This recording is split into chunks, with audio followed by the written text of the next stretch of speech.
El evangelio del día de hoy, que es Juan 20, 19 al 30, ¿verdad? Al 31. Jesús se le aparece a sus discípulos.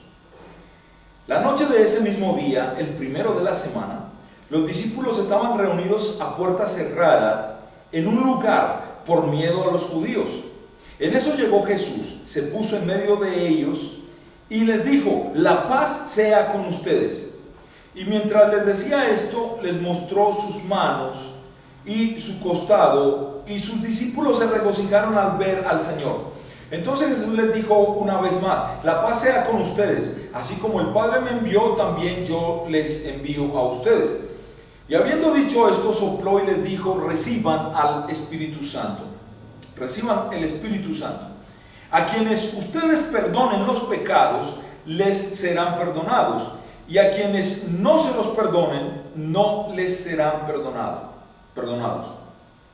Pero Tomás, uno de los 12, conocido como el Dídimo, no estaba con ellos cuando Jesús vino.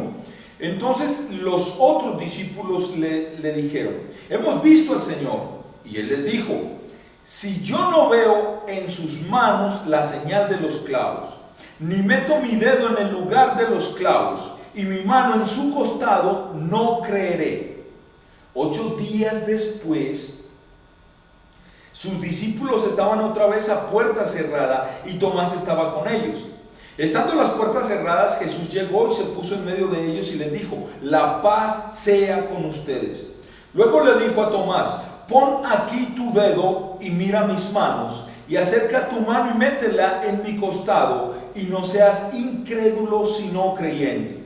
Entonces Tomás respondió y le dijo: Señor mío y Dios mío. Jesús le dijo: Tomás, has creído porque me has visto. Bienaventurados los que no vieron y creyeron. Jesús hizo muchas otras señales en presencia de sus discípulos, las cuales no están escritas en este libro, pero estas se han escrito para que ustedes crean que Jesús es el Cristo, el Hijo de Dios, y para que al creer tengan vida en su nombre. Palabra de Dios, ¿verdad? Hablemos hoy de un pedido razonable. Hemos terminado la Semana Mayor, terminamos con Domingo de Resurrección, pero hicimos fuerte énfasis también en el Viernes Santo.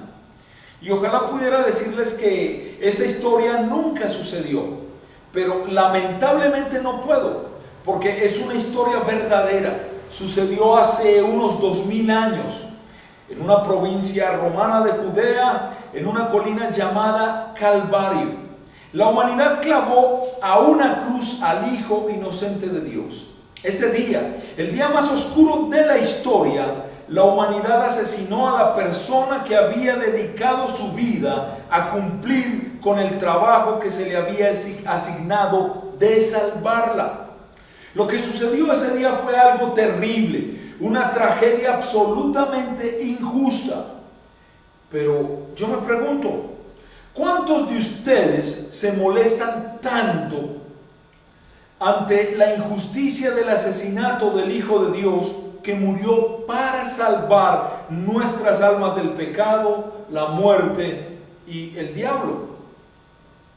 Para algunos cristianos, el dolor y la tristeza del sufrimiento, sacrificio y muerte de Cristo es atenuado porque saben que la muerte de Jesús no fue el fin de su historia.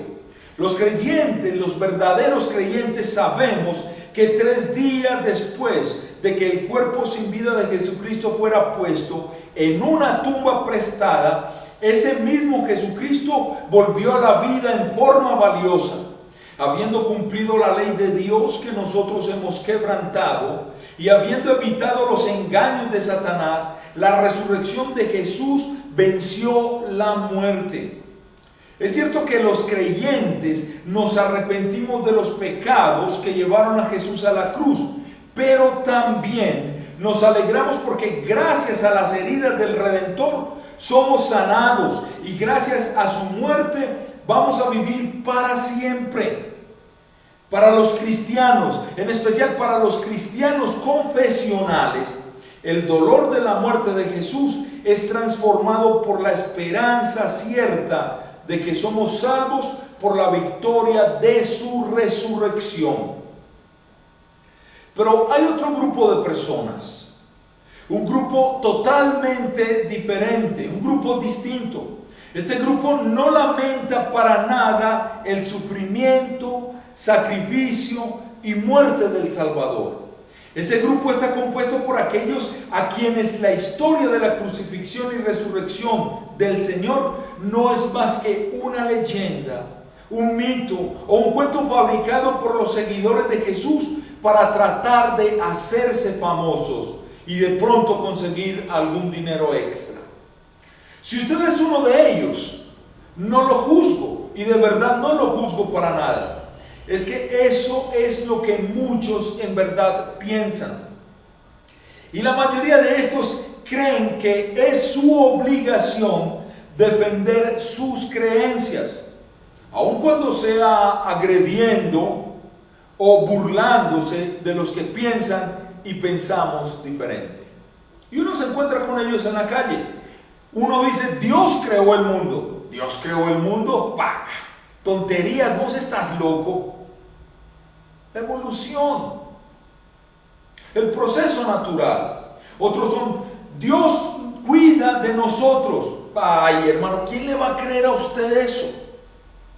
Estos días hablaba con una persona y me decía, es bueno tener un arma en la casa. Hay que hacer eso. Y si hay que matar a alguien, a un ladrón que atente en mi casa, pues hay que matarlo. Dios cuide de nosotros.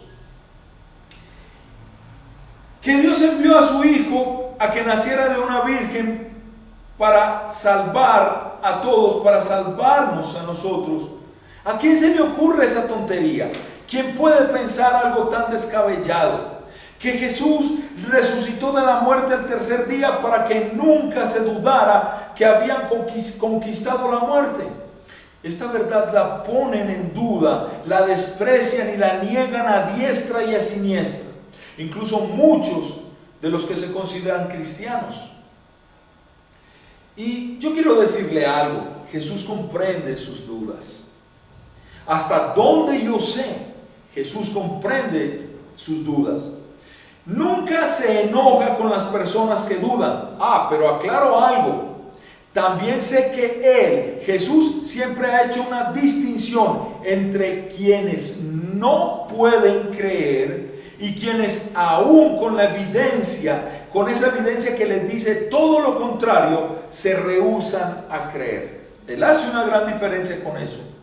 Jesús conoce los corazones y ve la diferencia entre quien honestamente duda y quien obstinadamente se niega a creer. Es por ello que el domingo de resurrección, cuando se encontró con las mujeres cerca de su tumba, no las reprendió, porque habían ido a terminar de preparar su cuerpo sin vida en vez de recibirlo cuando salía de la tumba. Jesús sabía que el conocimiento y la experiencia humana no les permitían a esas mujeres siquiera pensar en la posibilidad de su resurrección. Jesús comprende que nadie espera que alguien se levante de la muerte. Humanamente hablando, la resurrección es tan increíble como imposible. Lo que Jesús sí comprende es la duda. Las primeras palabras que salieron de su boca la noche de su resurrección, cuando se les apareció a 10 de sus discípulos en un cuarto cerrado, no fueron palabras de condenación o reproche porque no lo estaban esperando, o porque habían estado ausentes cuando había resucitado, o porque no les habían creído a las mujeres cuando ellas fueron y les dijeron que Jesús había vencido la muerte, que Jesús estaba vivo. No le creyeron a las mujeres. Al contrario, las primeras palabras que Jesús les dijo a esos discípulos que estaban ahí asustados, confundidos, esas primeras palabras fueron: la paz sea con ustedes. Y luego les mostró sus manos y sus heridas para que quienes aún dudaban tuvieran pruebas tangibles de que la muerte y el diablo ya no tendrían más la última palabra en este mundo. Solo entonces, después que las dudas de los discípulos fueron disipadas y todos quedaron convencidos que su Señor era real y estaba vivo, la Escritura dice: los discípulos se alegraron. Y esto lo dice el versículo 20 del Evangelio de hoy. Jesús entiende las dudas y está siempre dispuesto a aclararlas. La noche en que resucitó de la muerte, Él contestó las preguntas que surgieron en los corazones, mentes de esos 10 discípulos que hasta ese momento habían estado sufriendo por haberlo perdido. Lo mismo hizo por el discípulo número 11, Tomás, quien ha pasado a la historia como el discípulo que dudó o el discípulo incrédulo. La narración bíblica nos dice que poco después de que Jesús se apareciera por primera vez a los discípulos, llegó Tomás. Con entusiasmo y alegría sus amigos le dijeron: hemos visto al Señor. Pero Tomás no les creyó. Y respondiendo en nombre de la mayoría de la humanidad, dijo: mientras no vea yo la marca de los clavos en sus manos, y meta mi dedo en las marcas y mi mano en su costado, no creeré. Juan 20:25 es lo que nos dice esto. Y surge aquí una buena pregunta para nosotros, Lilian. Y ¿no es acaso lo mismo que nosotros hubiéramos dicho después de todo? Fue un pedido razonable, era un pedido razonable. Sí, es un pedido razonable, y es exactamente como Jesús tomó las palabras de Tomás. Es por eso que una semana más tarde, cuando todos los discípulos, incluyendo Tomás, estaban juntos, se les volvió a aparecer. Lo primero que hizo cuando los vio fue desearles la paz. Luego se volvió a Tomás, ya que él con sus dudas era el motivo de su visita, pero no para regañarlo o reprocharle su incredulidad. Al contrario, Jesús le dio a su amigo la respuesta que Dios le da a todo aquel que necesita ver para creer.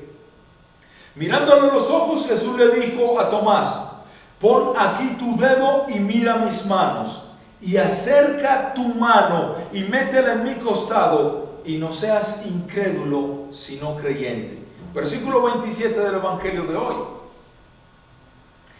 Si Tomás necesitaba pruebas para estar seguro de que Jesús estaba vivo y que era el Salvador de las almas pecadoras y el vencedor de la muerte, ahora las tenía. No sé qué habrá hecho Tomás en esos momentos. Yo me imagino la cara de Tomás, la admiración de Tomás. No sé si habrá tocado o no habrá tocado las cicatrices de Jesús, pero sí sé lo que dijo, y sin ninguna duda y con total seguridad, Tomás confesó: Señor mío y Dios mío.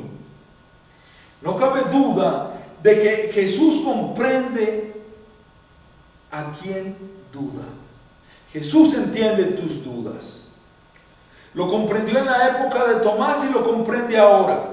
Comprende a quienes se han dejado llevar por los que lo quieren dejar encerrado en la tumba, y también comprende a quienes se dejan convencer por quienes intentan explicar científicamente el milagro de la resurrección, diciendo que Él no murió realmente, sino que estaba en un coma.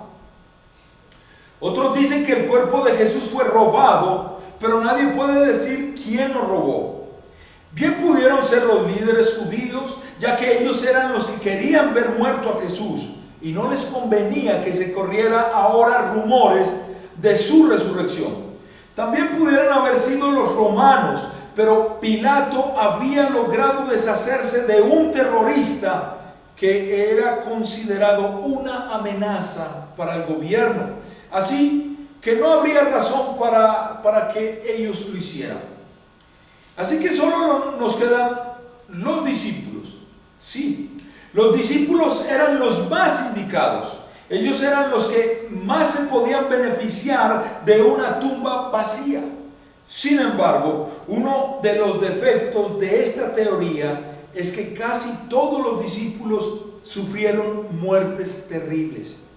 Y sufrieron muertes terribles por causa de la resurrección del Salvador. Y no hay nadie que esté dispuesto a sufrir una muerte terrible por defender algo que es mentira. Porque tarde que temprano todos terminan hablando. Jesús comprende a quienes dudan. Y lo cierto es que la mayoría de los protagonistas y testigos de los acontecimientos de esos últimos días dudaban. Al igual que muchos hoy, de que Jesús fuera el Hijo de Dios. Muchos tienen dudas. Sin embargo, las noticias de su resurrección se diseminaron por el mundo antiguo con la rapidez de un tsunami. Nadie pudo encontrar el cuerpo de Jesús, porque la verdad, la única verdad es que Cristo había resucitado de los muertos. Desde entonces, todos que creen en su resurrección reciben perdón por sus pecados. Se les asegura que nunca más van a estar solos en el camino de la vida y de la fe, y se les garantiza un lugar en el cielo. Quizás a muchos de ustedes les cueste creer lo que estoy diciendo, y está bien que así sea.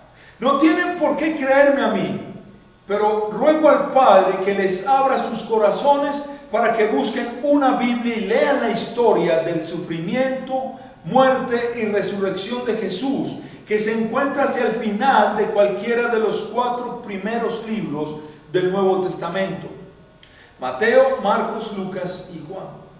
Le invito a que lea con detenimiento lo que estos autores escucharon, vieron y recordaron, y lo que nos escribieron. Que la mayoría de ellos, algunos años después, murieron por saber que la vida, muerte y resurrección del Salvador era verdad, no solo para ellos, sino para toda la humanidad. Si al leerlo les surgen dudas, presénteselas a Jesús. Recuerde, Él comprende nuestras dudas y está dispuesto a disiparlas. Quizás usted también llegue a decir como Tomás y a confesar fuertemente: Señor mío y Dios mío. Hace mucho tiempo, en la Rusia comunista, era usual que en las obras de teatro se burlaran del Salvador. Había un actor allí que iba a ser el protagonista principal. La obra se titulaba Cristo en Smoking. El teatro estaba repleto. El primer acto mostraba el altar de una iglesia decorado como si fuera un bar. En él había sacerdotes que bebían hasta emborracharse y monjas que jugaban a las cartas en el suelo. En el segundo acto aparecía un conocido actor de cine ruso que apasionaba a la audiencia, quien después de entrar caminando con un Nuevo Testamento en la mano, representando al Salvador, debía leer 2 versículos del Sermón del Monte. Luego debería quitarse la toga y gritar: denme mi smoking y mi sombrero. Luego de hacer su espectacular entrada, comenzó a leer las palabras de Jesús: bienaventurados los pobres en espíritu, porque de ellos es el reino de los cielos. Bienaventurados los que lloran, porque ellos recibirán consolación. Allí debería terminar la lectura del Sermón del Monte, pero este actor continuó leyendo y leyendo. El resto de los actores pensaron que estaba borracho, la audiencia pensó que se había equivocado, y el director hizo bajar el telón para ocultar este error y para callar a este actor que no dejaba de leer. Lo curioso es que, según la historia que él cuenta, después de leer esto, abandonó el comunismo y se hizo un cristiano confesional. En otras palabras, este actor había encontrado a su Salvador. Y vuelvo y le digo, si usted tiene dudas al leer las Escrituras, llévelas a Cristo, porque Él entiende sus dudas y Él las va a disipar todas. Y que la paz del Señor sea con ustedes. Amén. Continuemos con nuestro servicio.